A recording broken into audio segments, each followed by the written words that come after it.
২৪ জেলায় শৈত্যপ্রবাহ থাকবে আরও কয়েকদিন। এরপর শৈত্যপ্রবাহটি বিরাজ করবে কিনা পরবর্তীতে বোঝা যাবে, বলেন আবহাওয়াবিদ নাজমুল হক।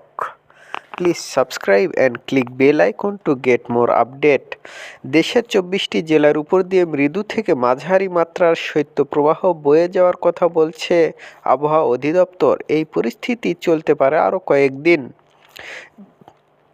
বৃহস্পতিবার সন্ধ্যায় আবহাওয়াবিদ এ.কে.এম. নাজমুল হক বলেন, ৫ দিনের আবহাওয়া পূর্বাভাস অধিদপ্তরের পক্ষ থেকে দেওয়া হয়েছে।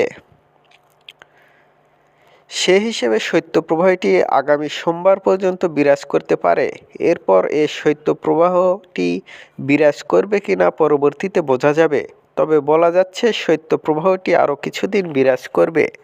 রাজশাহী ও রংপুর বিভাগ এবং গোপালগঞ্জ, মৌলভীবাজার, কুমিল্লা, ফেনী, খুলনা, যশোর, চুয়াডাঙ্গা এবং কুষ্টিয়া জেলার উপর দিয়ে মাঝারি শৈত্যপ্রবাহ বইছে।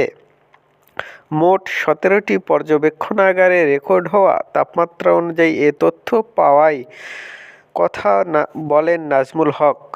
আবহাওয়া অধিদপ্তর বলছে, বৃহস্পতিবার সকাল পর্যন্ত ২৪ ঘন্টায় দেশের সর্বনিম্ন তাপমাত্রা রেকর্ড হয়েছে শ্রীমঙ্গলে ৭°C, সর্বোচ্চ তাপমাত্রা রেকর্ড হয়েছে টেকনাফে ২৭°C, ঢাকার সর্বনিম্ন তাপমাত্রা ১২.৫°C ও সর্বোচ্চ তাপমাত্রা ২১.৭°C রেকর্ড করা হয়েছে।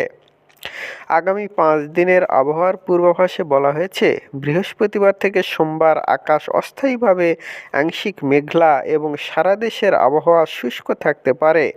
এই ৫ দিন শৈত্যপ্রবাহ অব্যাহত থাকতে পারে।